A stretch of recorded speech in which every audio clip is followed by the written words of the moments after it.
तो सबसे पहले एपी को रिवाइज करने के लिए हम लोग ये देखेंगे कि अरिथमेटिक प्रोग्रेशन यानी कि एपी था क्या। तो एपी का जो सीरीज है वो इस तरह से होता है, एक टर्म होगा ए, फर्स्ट टर्म होगा स्मॉल ए, एंड उसके बाद हम लोग एक फिक्स्ड कॉमन डिफरेंस को हमेशा ऐड करते जाएंगे सब्सिक्वेंट स्टेप्स में। तो हम लोग को नेक्स्ट टर्म मिलेगा a प्लस डी, उसके बाद मिलेगा a plus D plus D, that is a plus 2d, और फिर a प्लस 2d पे फिर से एक बार डी ऐड करेंगे तो मिल जाएगा a plus 3d and so on.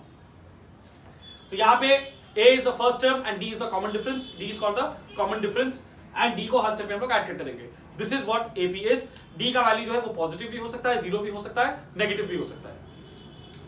यहाँ पे nth टर्म का जो फॉर्मूला है वो है an is equal to a plus n minus 1 into d, because यहाँ पे हम लोग जानते हैं कि जो फर्स्ट टर्म है वो है a प्लस, जो फर्स्ट टर्म है वो है a, second term is a plus D, third term है a plus 2d, fourth term है a प्लस 3d, तो इसका मतलब nth टर्म होगा a plus n minus 1 into D. So nth term is a plus n minus 1 into D, and यहाँ पे हम लोग जब nth टर्म का बात करते हैं तो by default we mean nth term from the beginning. इसके बाद सम ऑफ n टर्म्स का फॉर्मूला होता है n by 2 into 2a plus n minus 1 into d, यानी कि एपी के फर्स्ट n टर्म्स, n का वैल्यू कुछ भी हो सकता है, फर्स्ट n टर्म्स का समेशन हमको निकालना है। तो Sn is equal to n by 2 into 2a plus n minus 1 into D.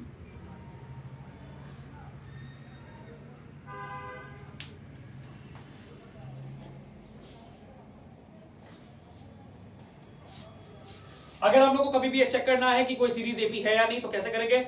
जैसे मान लेते हैं कि हम लोग को अगर दिया हुआ है 2 4 6 8 इस तरह का सीरीज एक एपी है या नहीं, तो हम लोग को अगर चार टर्म दिखा रहा है तो फिर वो चारों का हम लोग को डिफरेंस निकालना पड़ेगा और दिखाना पड़ेगा कि वो डिफरेंस सेम है, तभी वो एपी माना जाएगा। दैट मींस, और डिफरेंस हम लोग किस तरह से निकालेंगे, always next term minus previous term. तो 4 माइनस 2 करके देखेंगे तो भी 2 आएगा, 6 माइनस 4 करके देखेंगे तो भी यहाँ पे 2 आएगा, और 8 माइनस 6 करके देखेंगे तो भी यहाँ पे 2 आ रहा है। This means that the difference between any two consecutive terms, कोई भी दो कॉन्सेक्यूटिव टर्म्स यानी कि एक के बाद एक आने वाला टर्म्स के बीच का डिफरेंस सेम है और वो 2 ही है, तो इसका मतलब कि ये सीरीज जो है वो एपी में है। एपी के और बहुत सारे एग्जांपल्स हो सकते हैं, 1 2 3 4 जो सीरीज है नेचुरल नंबर्स का वो भी एक एपी है, उसके बाद 2 4 6 8 जैसे ये भी एक एपी है, फिर उसके बाद अगर हम बोले जैसे कि 1 5 9 13 तो हम लोग हर स्टेप में 4 ऐड करते जा रहे हैं, वो भी एक एपी है। तो एपी किसी भी तरह का ऐसा सीरीज है जिसमें कि हर दो कॉन्सेक्यूटिव टर्म यानी कि कोई भी दो एक के बाद एक आने वाला टर्म के बीच का डिफरेंस सेम है।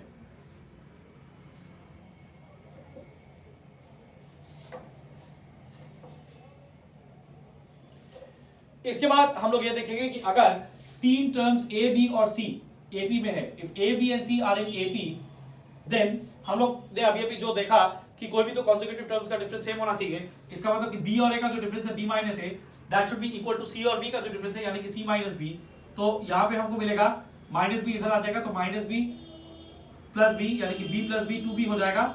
और ये माइनस ए को उधर भेज देंगे तो ये हो जाएगा a प्लस सी। तो इससे हम लोग को मिलेगा b is equal to a plus C by 2,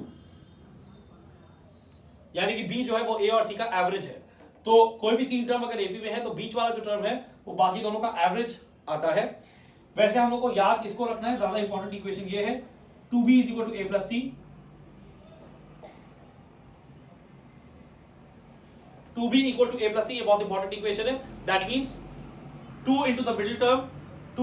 term equal to first term plus last term. अगर तीन टर्म एपी में है, तीन नंबर एपी में है, तो फिर इस तरह का इक्वेशन हमको मिलेगा कि 2 into the middle term equal to first term plus last term. इसको यूज करके सम्स भी सॉल्व होता है।